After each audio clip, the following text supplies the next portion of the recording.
अस्सलाम वालेकुम रहमतुल्लाहि व बरकातहू। अज़ीज़ सामईन गिरामी में पहले तो मैं माज़रत चाहूँगी कि मैंने नेक्स्ट वीडियो बनाने के लिए बहुत ज़्यादा वक्त ले लिया। मेरी तबीयत थोड़ी सी नासाज थी, इसीलिए मैं नेक्स्ट वीडियो नहीं बना पाई।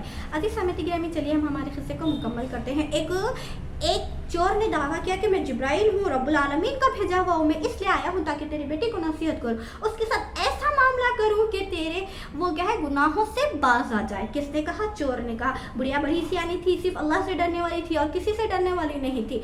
वो जानती थी कि वो एक चोर है। अज़ीज़ सामईन गिरामी, इसी के सिलसिले में मैं आपको एक हदीस का मफ़हूम सुनाना चाहूँगी जो मिशकात की हदीस है। एक आबिद और आलिम में यही फ़र्क होता है। एक बार दो शयातीन इंसानी शक्ल में मस्जिद के बाहर खड़े हो गए। ये एक हदीस का मफ़हूम है जिसको मैं आपको समझा रही हूँ। मस्जिद के बाहर खड़े हो गए एक पंचगना आबिद जो हर नमाज अव्वल वक्त में पढ़ते हैं। अजान की मौज़न ने अजान दी, अब आबिद साहब अव्वल जा रहे हैं, पहले वही जा रहे हैं आबिद साहब। तो शैतान ने उन्हें रुका कर पूछा, आबिद साहब ज़रा रुकिए, ज़रा बताएं क्या इस बोतल में पूरी दुनिया समा सकती है? क्या इस दुनिया में पूरी दुनिया, इस छोटी सी बोतल में क्या पूरी दुनिया आ सकती है? तो आबिद साहब ने कहा, क्या मियाँ कैसी बातें कर रहे हो, इस छोटी सी बोतल में क्या पूरी दुनिया आ सकती है? जाने दीजिए, मुझे नमाज का टाइम हो रहा। अल्लाह अकबर। अब एक आलिम साहब आ रहे हैं कि नमाज का आखिरी वक्त हो रहा है, अब जमात ठहरने वाली ही है। आलिम साहब आ रहे हैं और उनसे भी शैतान ने सेम यही सवाल किया कि कहा, बताइए, रुकिए आलिम साहब, बोलिए क्या बात है? तो उसने कहा, आलिम साहब मुझे ये बताइए क्या इस बोतल में पूरी दुनिया आ सकती है? तो आलिम साहब ने कहा, मियाँ तू तो मुझे पक्का शैतान मालूम पड़ता है। क्यों? इस बोतल में तो छोड़, अगर मेरा खुदा चाहे तो सुई के नाके से पूरी दुनिया को गुजारिए। ये है इल्म, यही होता है एक आलिम और एक आबिद में फ़र्क। तो चलिए, बुढ़िया ने कहा, क्या कहा कि उसने ऐसा दिखाया कि उस पर गशी तारी हो रही है, वो चक्कर आ रही है, वो उससे इतना डर रही है कि उसकी बातों से उस पर गशी तारी हो रही है। और उसने कहा कि ए जिब्राइल, इसके साथ नरमी करना, ये एक मेरा इकलौता बेटा है।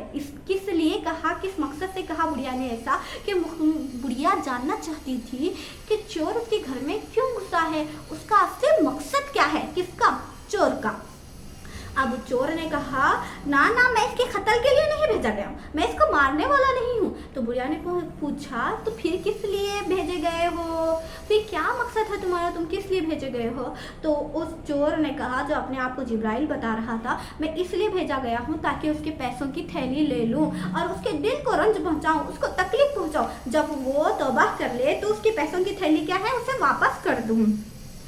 अच्छा, बुढ़िया ने कहा, अच्छा, जो तुम्हें हुक्म दिया गया है ए जिब्राइल, तुम उसकी तामील करो, उसे मुकम्मल करो। किसने कहा? बुढ़िया ने कहा। तो जो चोर जिब्राइल बनने का नाटक कर रहा था उसने कहा, ठीक है, तो तुम उस कमरे से हट जाओ।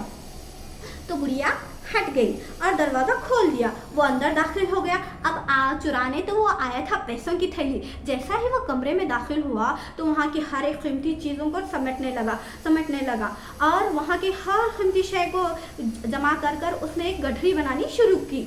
जब बुढ़िया ने देखा कि चोर अंदर क्या है गठरी बनाने में मशगूल हो गया है, तो उसने जाकर ऐसा से क्या है कमरे की कुंडी लगा दी और उसको बाहर से ताला डाल दिया। जब चोर तमाम चीज़ों को एक गठरी में जमा कर चुका तो उसने महसूस किया कि कमरा क्या है